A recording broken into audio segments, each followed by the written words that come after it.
Hey, buddy. Obviously, the game against LSU, the whole defense pretty much stepped up. And, what does it mean, that you were named Defensive Player of the Week, DeMarvin Leal, Defensive Lineman of the Week. So you have multiple guys on this defense, getting honored in the SEC. What does it say about this unit? I mean, just say, how together we are. Like I said back then, my accomplishments is this team accomplishments. And, it just goes back to practice, the way we prepare. That's what Coach Fisher always preach about, preparing the right way. And, man, I tell you, in practice, we be fired up and ready to go. And, I think we just have a sense of urgency. More guys are buying in, and you can tell it's paying off. And when you look at this defense this year, I mean, would you compare yourselves to the wrecking crew? I mean, how close are you guys to that? I mean, man, I wouldn't really say we're the wrecking crew because they have their own identity and we have our own identity. But I think this defense has came a long way and we continue to make big strides and we have to continue to keep doing it. Thanks. All right, next up is Chuck Carlton from the Dallas Morning News. Yeah, buddy. If my old man memory is correct on this, I think in the preseason you had a tweet when there was a lot of uncertainty saying 100% committed. What kind of tone were you trying to set with that in terms of sending that message? I mean, I just want everyone to know that I was 1,000% committed. Everything that I did was gonna be towards this program, and that's what I was focused on. Focused on being a leader for this team, and just buying into what Coach Fisher had to say, and just trusting the process. I trust the process, and I believe in our coaches and our coaching staff, and that's why I'm able to be successful because I just try to take care of my business on and off the field. I just want everyone to know that no matter what happens, I was going to be Aggie and repping for this team. And thinking back to last year's Mississippi State game and then the LSU game with the pick six, is there a difference between being a guy who makes plays and being a guy who makes big plays for a team? I mean, every play is a big play to me, every play you make because most of the time, D linemen and safeties and, corners, some things they do, they don't get recognition for. It could be the little small things like Aaron, forcing the quarterback to make a throw like that. That's really his interception, that I caught. It's a team game and it's a team sport. It takes more than one guy to make a play. I just got the recognition, but, all the recognition goes back to my defense. And last question, does it mean anything to be the number one defense in the SEC? I mean, it means a lot to us. Like I say, we've been trying to find our identity. I think we're doing a great job of doing it. But we're not worried about rankings right now. We're focusing on what we can control. We're fired up. We're ready to go back to practice today. See what the game plan is, and ready to go. All right, next up is Gabe Bach from Texas, and then Buddy, you just heard some pretty incredible praise for DeMarvin Leal. I wonder if you could kind of echo that. What stands out most playing behind number 8 in practice every day and in games that goes well beyond maybe stat sheet and maybe even beyond video? I mean, Marv, he's a clown. Everyone knows. He think he's the best dancer on the team, and he swear he's just. I'll just say Marv is smooth. Everything he do. Like I said, after the game on Saturday, he be in practice doing backflips and spinning flips and all this crazy stuff, and I'd be like, bro, just chill. But he's a great guy. Like I say, he's a great teammate. Just fun to be around. I love him being one of my D linemen, man, and it's fun. You can tell he's gonna be a great player in the long run. Is he already one of the foremost leaders on the team, you think? Oh, yeah, he's stepping up to be a leader. Marv never really been a guy, to talk to the team, but I think he's doing a better job. And, he's coming out of his shell. Everyone, starts off, kind of like, okay, if I should come out and say something or not. But I think he's doing a great job. And, man, he's doing a great job for us. Thanks, bud. next up is Owen Buchanan, and then Passwaters. That you're going to keep the other team from rushing for about 100 yards. That you to that point that you feel like you can shut everybody down? I mean, we take a lot of pride in this rushing defense, man. I tell you, us in the front seven, man, we take a lot of pride in it.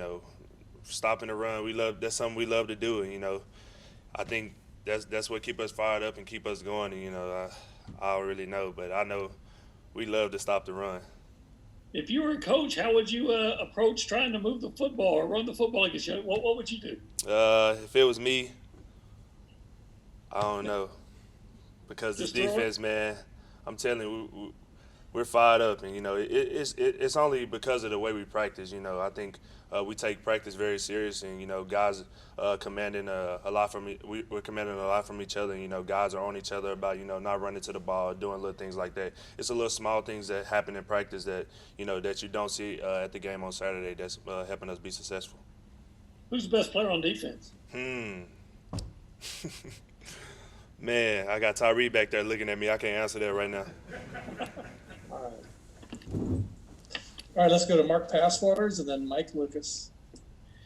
Buddy, did some number crunching this morning, and you, Aaron, and Andre have already combined for 126 tackles this year. It's going to blow away what you guys, what the linebacker unit did in 2019. Mm-hmm. You've been very generous in your praise with the front line, but what are you guys, the big three, doing as linebackers differently this year that has led to such level of success? I think we just, approaching it the right way, like on and off the field. That's what Coach Santucci always preach about. If you handle the things off the field, schoolwork, things like that, your success on the field only become easier. And I think that, the way Coach Santucci coaches us is I love the way he does it, because like he punish all of us, for one mistake that one of the other linebacker does, and that just shows together, we're one for all and all for one, and that just shows us that we all in it together. And man, we've been fired up, and I think that just helped us bond. If we all in trouble, then we all know. If we all not in trouble, then that's better for all of us. But I think that just helped us bond as a unit, and we're clicking. And like I say, man, Aaron Hansford and Andre, those guys have done a great job, and they stepped up and came a long way, and me myself as well. And, it's just been fun to grow with those guys, and we got to continue to keep getting better. All right, thanks again. Thank you. Let's go to Mike Lucas and then Chip Howard. Hey, buddy, you mentioned earlier that you guys aren't the wrecking crew. You have your own identity. So I'm curious, what would you say this defense's identity is? Man, I have no idea. I'll have to get with the defense to see what type of name we can come up with. But, the wrecking crew, those guys were awesome. Those guys were big-time playmakers. So, man, I'll see if we can come up with something. Real quick, where did the sledgehammer celebration come from after that pick six? That's something you've been working on? Nah, I actually thought about it right before the game. And, I didn't even get to practice it. It just, came up, and I was like, here's the time. So put the sledgehammer out, and you know what time it was, man. And then lastly, is this a game that you think you guys would have won in the past where the offense may not have been clicking, or either a different game where the defense wasn't clicking, but this kind of showed the growth of this program that you guys were able to win without having your A-plus stuff? Yeah, most definitely. I think this team has been doing a great job, playing as one, clicking together with each other. Like I said on Saturday, I try to tell this defense we're forever in depth, for the offense. And, it's our job to go out and get the ball back for them no matter what happens. And, I think we did that, and, we got to continue to keep doing that. Thanks, buddy. Yes, sir. Let's go to Chip Howard. Buddy, what do you remember about last year's Auburn game? I remember it being midday. It was hot. I remember tempo for sure. So, we'll be ready for that for sure. And, they have a lot of great players and a lot of playmakers over there. And, I know that we're fired up and we'll be ready to go. They jumped on you pretty early in the first quarter last year. How important is it to start more quickly this time around? It's going to be very important, that we start off fast and, get the right communications. And a lot of times we just don't be on the same page. So it's going to be important for us to communicate and, be locked in and, take care of the small things and, handle the small details. And, just making sure everyone is on the same page is one of the key things we can do. And, turnovers, the turnover margin is huge. And, you can tell turnovers are huge. And we're going to have to do that, figure out a way to get it done. Thanks. All right, we got a couple more. We'll go to Travis Brown and then finish with Brent Zorneman. Hey, buddy, you mentioned earlier that you guys have been in search of your identity in the past. What do you think has changed on the field, or what did you find that was missing that has kind of solidified what you feel like y'all's identity on the field is? Our practice habits. If you go turn on the tape from last year and turn on the tape from this year, we have a lot more guys sprinting to the ball. That's what Coach Fisher always preach about preparing the right way, and I think we've been doing that. We've been making a lot of great strides at practice, and like I said earlier, that leads back to our success in the game, and we have to continue to keep doing that. And then what do you feel like has been the biggest push to help y'all get more pressure on the quarterback? What's changed over this last year that's helped that out? Experience, I guess. Guys buying in. Communication is key.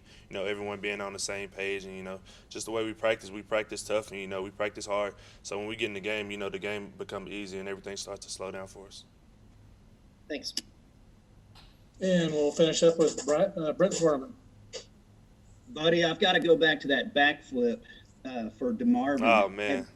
Have you ever seen a 290-pound guy do a backflip? No, I haven't until I seen Marv, and then I seen Okay, one. so he's the only defensive lineman or lineman you've ever seen do that. And then could you describe that to us with the way he does it and take us through it? I don't know if y'all ever seen the movie called You Got Served, but Marv I guess he think he should be an actor in that movie because he tried to do some of those stunts at practice, and that's what it looked like. If you go turn on that movie, you'll see Marv probably in there somewhere, and he's fun to be around, but he's athletic and he can do things like that.